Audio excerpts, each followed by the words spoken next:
Hi, welcome back to our channel. I'm Betsy. And I'm Elise. And we are the Wedding Planning Guide. Today we have a video that is geared towards wedding guests. We are telling you how to be a good wedding guest. We have a good list put together of how to be a really great wedding guest. And the first thing is to RSVP on time. Do not make the couple track you down via text or Facebook asking you if you're coming to their wedding. RSVP on time. Yes.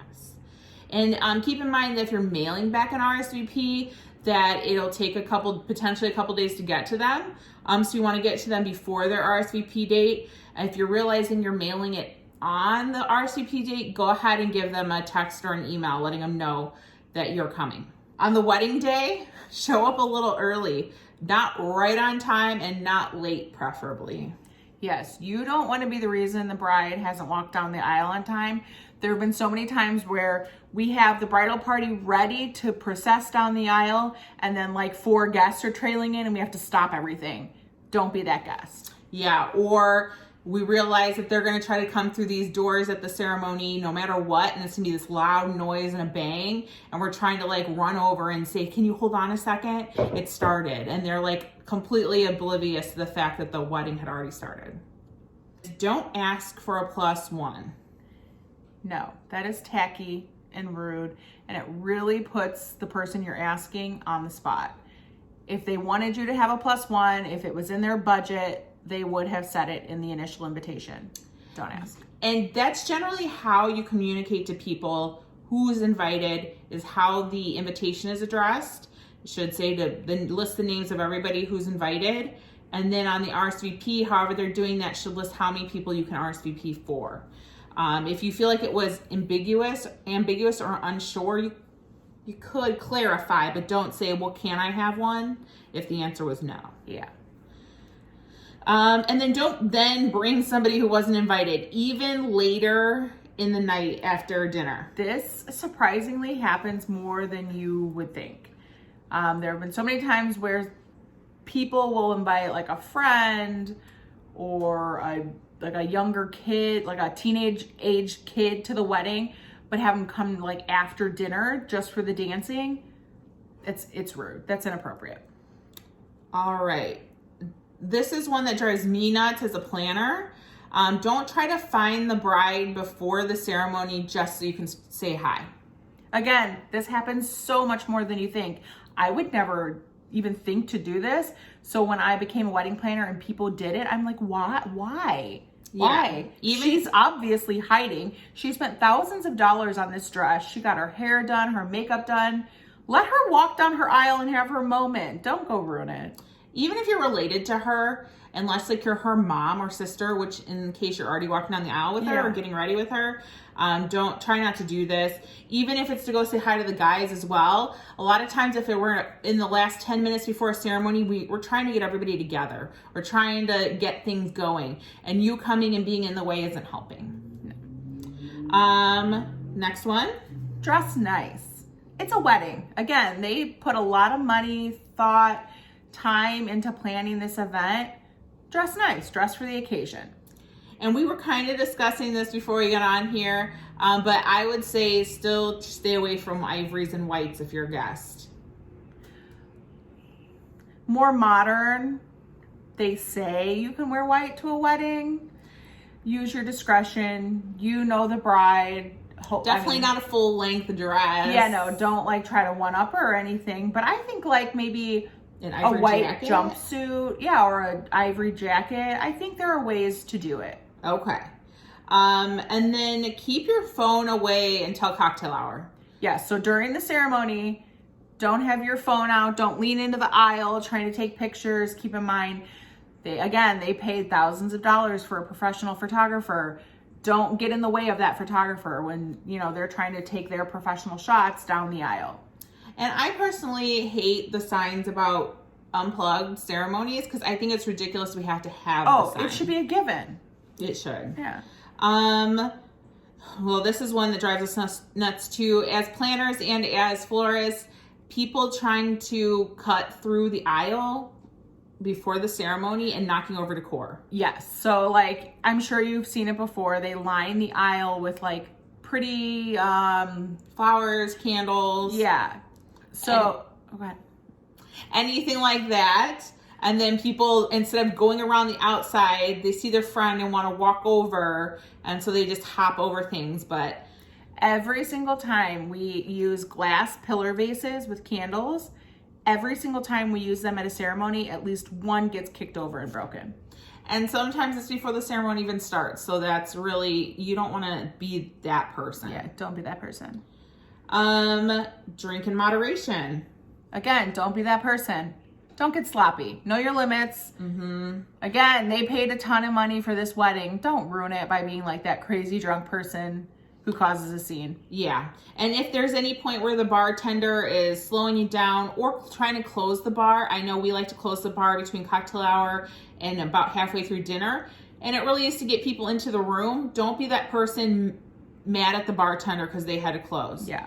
They're usually doing what the bride and groom would like them to do. Exactly. If they had it their way, they would keep serving you because they want your tips. So if they're telling you not to, it's because their boss is making them stop. That kind of segues into our next tip, is to tip your bartenders at the wedding. It's always nice for them. They're the ones working hard to get you drinks, and sometimes they're understaffed because whatever the forces that may be didn't want to hire too many bartenders, so they're working hard for you. Tip them. And it's like it pays off. Everybody knows if you tip your bartenders, they take care of you. Yeah. Don't complain. As planners, because we're kind of standing in the background, we hear this a lot. Not even just overhear it. Guests will literally come up to us and complain about things. It's not really appropriate. You're a guest. And I just get this feeling of like, you should be happy to be invited. Sorry it didn't go exactly how you thought it should. Mm-hmm. Now, if you're, if it's too cold or too warm, it's definitely okay if it's extreme to go and maybe ask an employee there or a planner to maybe adjust the temperature. That's not the worst thing in the world. But I'm talking complaining about the food, complaining about, what else do people complain about? How long something's taking. Yeah. Like if toasts are taking too long. There's nowhere to do this. There's not anywhere for this. There wasn't anywhere for me to put my huge gift that I decided to carry into the ceremony. Things like that. Maybe keep your opinions to yourself because someone put a lot of time and effort into this day and it's a very special day for them. Yes. Don't switch tables. Yeah, this is another one that, I was shocked at how many people at weddings come up to the planner or somebody on the wait staff and ask to switch tables because they want to sit by, their aunt or something. Yeah, or ask for an extra chair to be put at this table because they decided that's where they want. It's so weird. To we sit. we literally did a wedding. It was a New Year's Eve wedding. And this grandma was insisting that she sat at the head table with the bridal party. I remember that. And we went up to the bride and we were like, this is what's happening. She wants to sit there. She's supposed to. Did we miss something? And the bride's like, no, she's sitting with my parents. This grandma was insisting that she sat at the head table with the brides and yes, and she was pushing hard. She was not taking no for an answer. Finally, we were just flat out, no, the bride said you're sitting at this table. Yeah. So weird. So weird. Very weird. Don't do that kind of stuff. You were put where you were sitting for a reason. And dinner's only, an hour? Yeah. And then you can move around all you want. Dressed for dancing. This is a big one. And Betsy and I, we kind of get a kick out of it. Maybe we are cool with people not doing it. It's usually later in the night. Drinks have definitely been flowing. And there's always that one girl who wore a dress that standing in the mirror at home was probably cute. It was great. But she didn't think about the fact that she'd be drinking and she would be dancing. Day. Arms are in the air, you're moving around. We've seen some nip slips. Yeah, and the one that's so memorable for me, the girl's boyfriend ran over and yanked up her dress, and he had this look on his face are you kidding me right now? Lady. Everybody just saw your boobs. That's one of those things. I have a rule. at home, stand in the mirror and do other things. You can't just stand there and pose in like your best angle. You need to be like moving around. If you're wearing a strapless dress, do a couple jumping jacks. Take the garbage out. Yeah, that's good, productive. Do something. Make sure it's going to withstand the night. Also, think about heels. So I see these, and they're gorgeous heels, which is great. Well, first off, if it's an outdoor ceremony, don't. You're going to end up sinking in the grass. But if you don't care, do you? My thing's more just towards the end of the night, the girls running around barefoot. Because people break glass at these venues all of the time. There was this venue in the West Loop in Chicago, and the whole back, courtyard was cobblestone. Authentic cobblestone. Yeah. And there was so much broken glass, and all these girls were running around barefoot all night. And we were genuinely shocked that nobody stepped on glass. I was ready. I remember telling her, do we have a first aid kit? Do you know where the Band-Aids are? We're going to have to help somebody. I think we prayed for them a little bit, and it worked. Because that's the only reason these girls did not cut their feet. Because there was probably years worth of broken glass down in these cobblestones. They would have got hepatitis for sure. For sure. And just think of it this way. You want to wear those really pretty shoes and know that after dinner you're going to change. Bring a backup pair. Yes. Go set them at your seat. Keep them in the car, something. Don't count on flip-flops at weddings being provided for you, because it's actually something that we don't love and we don't think is necessarily a great way for our couples to be spending their money. No. So I think we should all start bringing our own pair of backup shoes. Yeah, we're adults. Be responsible. Get up and dance. This is not a don't. We've done a lot of don'ts, so we're telling you a do. Get up and dance. Yes. Every bride has a fear that her wedding is going to be boring and nobody's going to have fun and dance. And participate. Yes. And that's the worst feeling in the world. I mean, if you've thrown any type of party, you're always in the back of your mind a little afraid, is anyone going to show up? So when you're invited to a wedding, be a good guest and have fun. Enjoy yourself. You know what I mean? Especially those first few dances of the night. The DJ is generally going to play music that gets everybody dancing. So something that was multi-generational. Mm-hmm. But try to be out there. Try to be dancing. If you notice at some point in the night the dance floor is lulling, be the one to get all your friends together and go out there and dance and keep it fun all night. Yes. And I can tell you that if you are a good wedding guest, you will be invited to more weddings. People will remember that kind of stuff. And then our final little tip would be to bring a cash gift. They're always greatly appreciated. Yeah. I don't know any people getting married who wouldn't appreciate a cash gift. I know maybe this is more old-fashioned to get something off the registry, but I think more modernly we use the registry for the shower. Mm-hmm. Or if you want to send them a gift ahead of the wedding, but at the wedding that day, a card with cash is good. Checks are okay. Here's what I found with checks is that people will write Mr. and Mrs. So-and-so, the new married last name. But what if they don't have a joint account yet? Yeah.